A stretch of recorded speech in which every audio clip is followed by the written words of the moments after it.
Dans la banlieue de Nantes, nous avons rencontré un boucher de supermarché. Pendant plusieurs années, comme à Roquemaure, il a fait de la remballe dans la boucherie de la grande surface qu'il employait.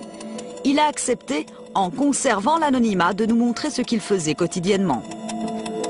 Alors voilà de la viande que l'on a achetée il y a une dizaine de jours. Pour la démonstration, il a accepté d'acheter les morceaux de viande qu'il avait l'habitude de retravailler. Tous sont aujourd'hui largement périmés. Alors on va commencer par le plus flagrant. Par le rôti de bœuf, par exemple. Vous voyez déjà la différence? Voilà comment il est. Je vais enlever une tranche de partout. On enlève tout ce qui est noir.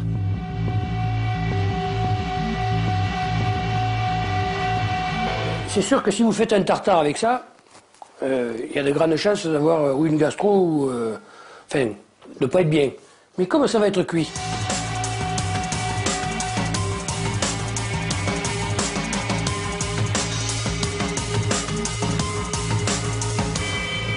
Alors bon, vous remettez ça, bien entendu, dans une barquette blanche. Hein.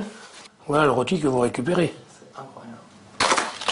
Et avec la côte de bœuf... Pareil que le rôti de bœuf.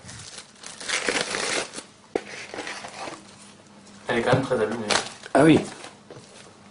Comment on reconnaît laquelle est abîmée, par exemple? Est-ce qu'elle est anormale? Ah mais la couleur. La couleur et l'odeur. Là, qu'est-ce que vous allez en faire? Ben là, je vais en faire une entrecôte.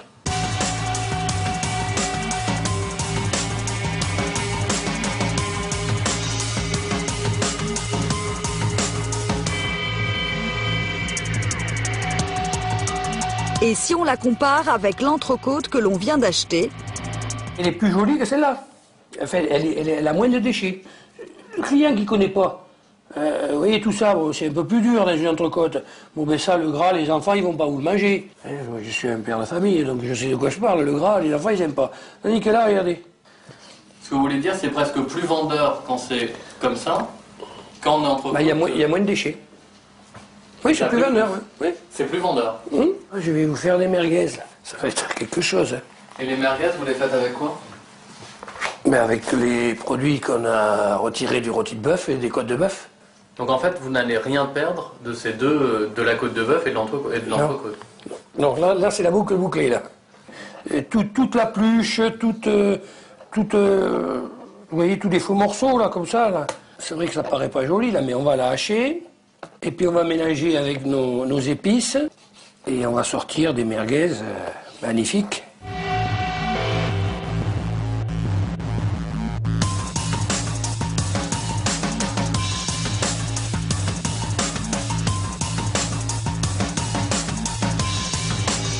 C'est de l'épice à merguez qui fait la merguez, quoi. L'avantage de l'épice, c'est que ça va couvrir le goût, ça va... Oui, ah bah oui, ça va couvrir le goût. On va mettre un peu d'eau. Alors, plus vous mettez d'eau, plus ça gagne d'argent. Hein. C'est-à-dire? Ouais, ça pèse l'eau. Et ça coûte pas cher.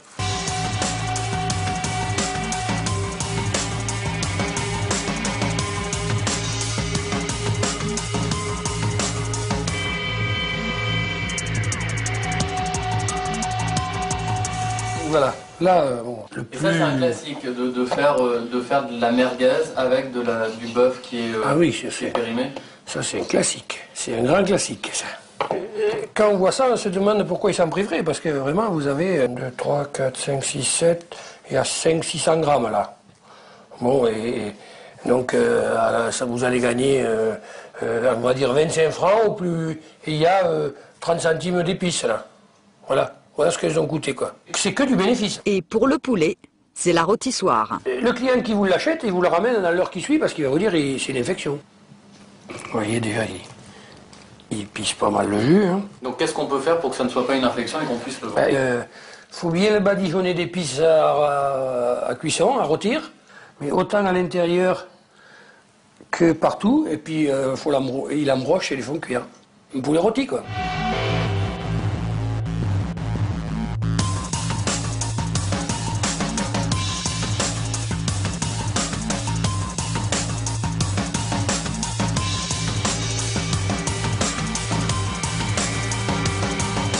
Une fois rôti, impossible de savoir que ce poulet était très largement périmé.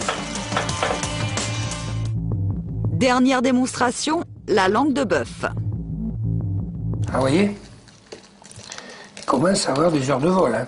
Elle est plus que verte. Hein. On va comparer avec une toute fraîche. Elle a été emballée aujourd'hui.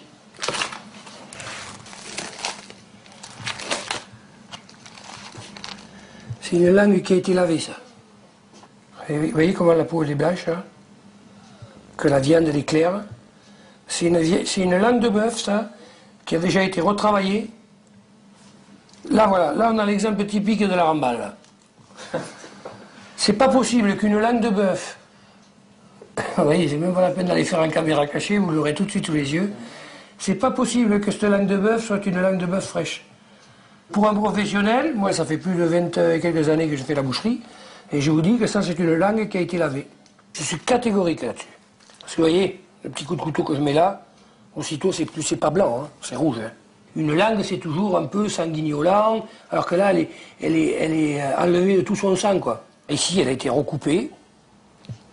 C'est-à-dire qu'on a enlevé des bouts qui étaient peut-être pas très très beaux. Oui, à mon avis, on va vous faire voir comment celle-ci elle a été travaillée. Eh bien, elle a été travaillée comme ça.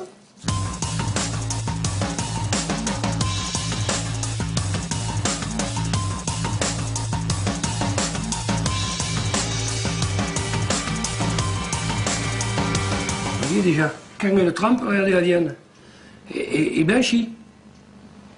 Et celle-ci a trempé bien moins longtemps que celle-là. La vôtre, elle a trempé, vous l'avez mise... 10 minutes, là, elle a 10 trempé. minutes, donc c'est rien.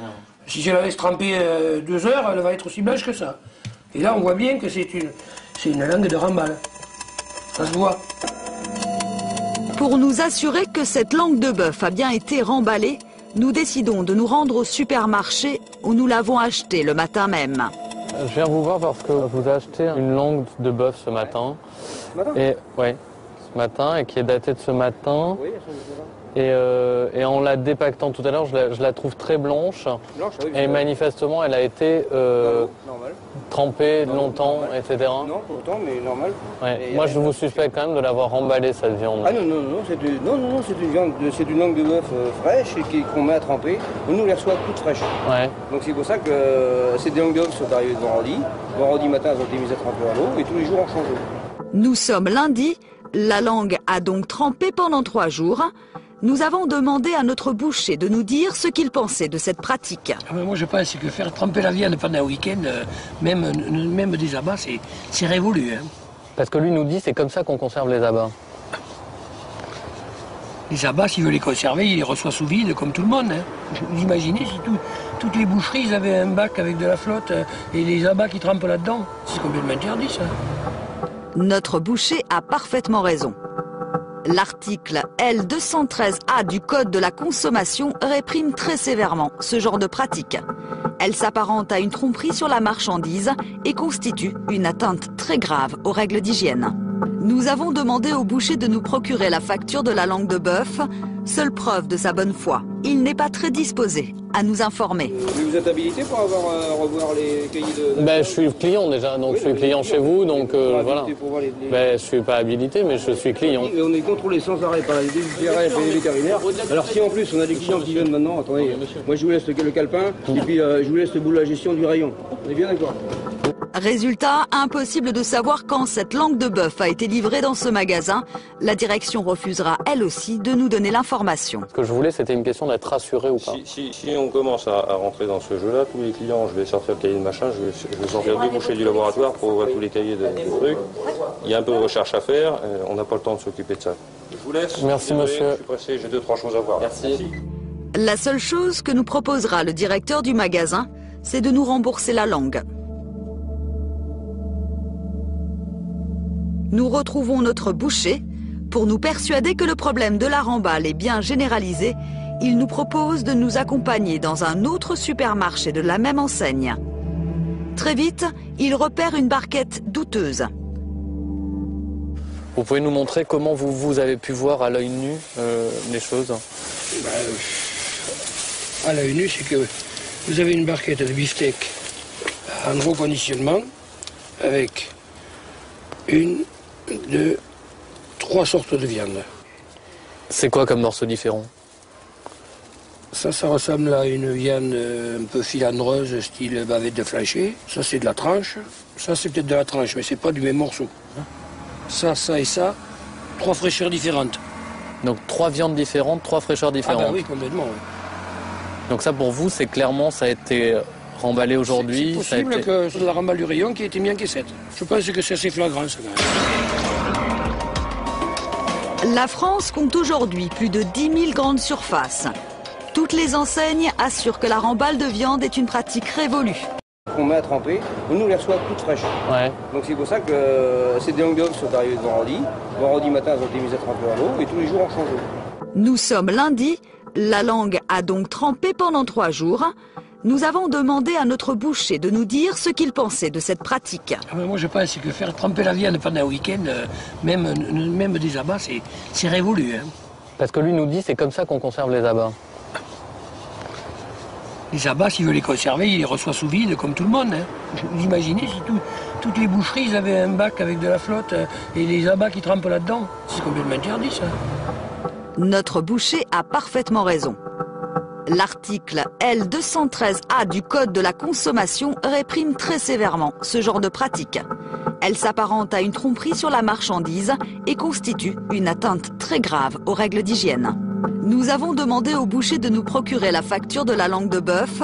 Seule preuve de sa bonne foi, il n'est pas très disposé à nous informer. Vous êtes habilité pour revoir les cahiers de... Ben, je suis client déjà, donc oui, je suis client chez vous, donc voilà. Ben, je suis pas habilité, mais je suis client. Et on est contrôlé sans arrêt par les GRF et les vétérinaires. Alors si en plus on a des clients qui viennent maintenant, attendez, moi je vous laisse le calepin et puis je vous laisse le bout de la gestion du rayon. On est bien d'accord?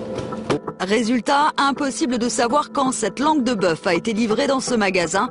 La direction refusera, elle aussi, de nous donner l'information. Ce que je voulais, c'était une question d'être rassuré ou pas. Si on commence à rentrer dans ce jeu-là, tous les clients, je vais sortir le cahier de machin, je vais sortir 2 bouchées du laboratoire pour ouvrir tous les cahiers de trucs. Il y a un peu de recherche à faire, on n'a pas le temps de s'occuper de ça. Je vous laisse. Merci monsieur. Je suis pressé, j'ai 2-3 choses à voir. Merci. La seule chose que nous proposera le directeur du magasin, c'est de nous rembourser la langue. Nous retrouvons notre boucher. Pour nous persuader que le problème de la remballe est bien généralisé, il nous propose de nous accompagner dans un autre supermarché de la même enseigne. Très vite, il repère une barquette douteuse. Vous pouvez nous montrer comment vous avez pu voir à l'œil nu les choses? À l'œil nu, c'est que vous avez une barquette de beefsteak en gros conditionnement avec 1, 2, 3 sortes de viande. C'est quoi comme morceaux différents? Ça ressemble à une viande un peu filandreuse, style bavette de flancher. Ça, c'est de la tranche. Ça, c'est peut-être de la tranche, mais c'est pas du même morceau. Ça et ça, 3 fraîcheurs différentes. Donc 3 viandes différentes, 3 fraîcheurs différentes. Ah bah oui, complètement. Oui. Donc ça pour vous, c'est clairement, ça a été remballé aujourd'hui. C'est possible que c'est de la remballe du rayon qui a été mis en caissette. Je pense que c'est assez flagrant, ça, quand même. La France compte aujourd'hui plus de 10 000 grandes surfaces. Du bœuf qui est, ah oui, périmé. Ça, c'est un classique. C'est un grand classique, ça. Quand on voit ça, on se demande pourquoi ils s'en priveraient. Parce que vraiment, vous avez 2, 3, 4, 5, 6, 7... Il y a 500-600 grammes, là. Bon, et donc, ça vous allez gagner, on va dire 25 francs au plus... Et il y a 30 centimes d'épices, là. Voilà ce qu'elles ont coûté, quoi. C'est que du bénéfice. Et pour le poulet, c'est la rôtissoire. Le client qui vous l'achète, il vous le ramène dans l'heure qui suit parce qu'il va vous dire que c'est une infection. Vous voyez, déjà, il pisse pas mal le jus. Hein. Donc qu'est-ce qu'on peut faire pour que ça ne soit pas une infection et qu'on puisse le vendre? Faut bien le badigeonner d'épices à cuisson, à rôtir, mais autant à l'intérieur que partout, et puis il embroche et les font cuire. Un poulet rôti, quoi.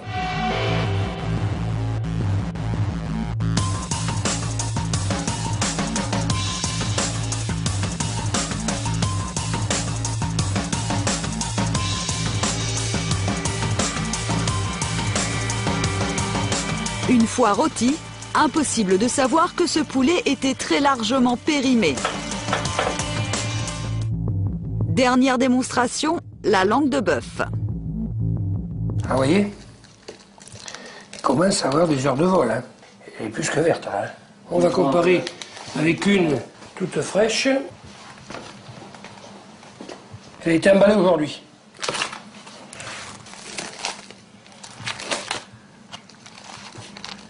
C'est une langue qui a été lavée, ça. Et vous voyez comment la peau elle est blanche, hein, que la viande elle est claire. C'est une langue de bœuf, ça, qui a déjà été retravaillée. Là, voilà, là on a l'exemple typique de la ramballe. Là. C'est pas possible qu'une langue de bœuf, vous voyez, c'est même pas la peine d'aller faire en caméra cachée, vous l'aurez tout de suite sous les yeux. C'est pas possible que cette langue de bœuf soit une langue de bœuf fraîche. Pour un professionnel, moi ça fait plus de 20 et quelques années que je fais la boucherie, et je vous dis que ça c'est une langue qui a été lavée. Je suis catégorique là-dessus. Parce que vous voyez, le petit coup de couteau que je mets là, aussitôt c'est pas blanc, hein, c'est rouge. Hein. Une langue c'est toujours un peu sanguignolant, alors que là elle est enlevée de tout son sang, quoi. Et ici elle a été recoupée. C'est-à-dire qu'on a enlevé des bouts qui étaient peut-être pas très très beaux. Oui, à mon avis, je vais vous faire voir comment celle-ci elle a été travaillée. Elle a été travaillée comme ça.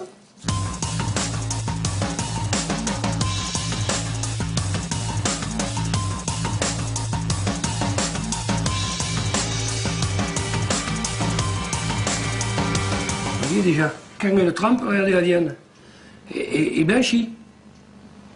Et celle-ci a trempé bien moins longtemps que celle-là. La vôtre, elle a trompé, vous l'avez mise... 10 minutes, là, elle a 10 trempé. minutes, donc c'est rien. Si je l'avais trempé... Ouais. Donc c'est pour ça que ces langues de bœuf sont arrivées de vendredi.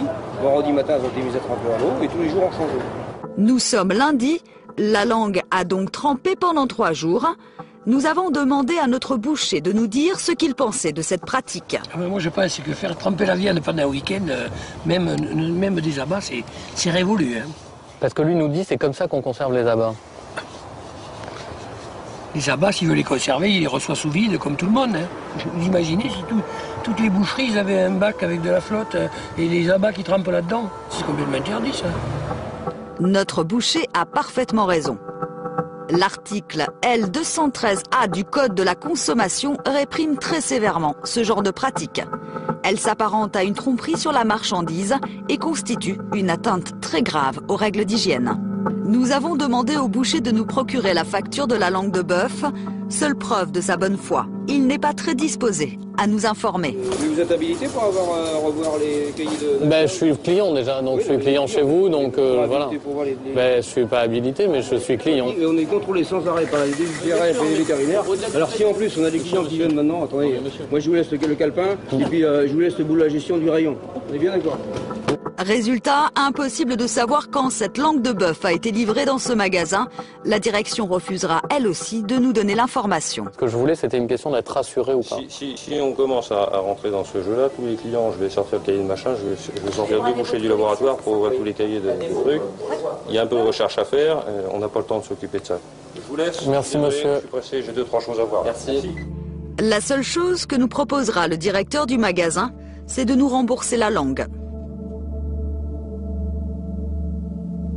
Nous retrouvons notre boucher. Pour nous persuader que le problème de la remballe est bien généralisé, il nous propose de nous accompagner dans un autre supermarché de la même enseigne. Très vite, il repère une barquette douteuse. Vous pouvez nous montrer comment vous avez pu voir à l'œil nu les choses? À l'œil nu, c'est que vous avez une barquette de beefsteak en reconditionnement avec 1, 2, 3 sortes de viande. C'est quoi comme morceaux différents? Ça ressemble à une viande un peu filandreuse, style bavette de flancher. Ça, c'est de la tranche. Ça, c'est peut-être de la tranche, mais c'est pas du même morceau. Ça et ça, 3 fraîcheurs différentes. Donc 3 viandes différentes, 3 fraîcheurs différentes. Ah bah oui, complètement. Oui. Donc ça, pour vous, c'est clairement, ça a été remballé aujourd'hui. C'est possible que c'est de la remballe du rayon qui a été mis en caissette. Je pense que c'est assez flagrant, ça, quand même. La France compte aujourd'hui plus de 10 000 grandes surfaces. Toutes les enseignes assurent que la remballe de